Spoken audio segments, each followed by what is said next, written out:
ఆభరణం గొప్పది ఏమి ఉండదు. మనం కూడా ఏమనుకుంటాం, మనకు మంచి అవార్డు రావాలి, మంచి గుర్తింపు రావాలనుకుంటాం.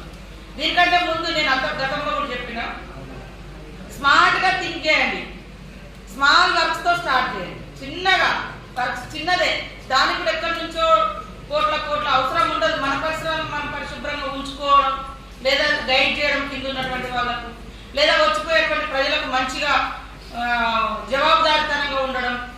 అదేవిధంగా మనం మంచి పని చేసి ఒక అవార్డు వస్తే మీకంటే సంతోషం మీ పిల్లలు పడతారు. మిమ్మల్ని మీరు కన్నా తల్లిదండ్రులు, మీరు కన్నా మీ పిల్లలు.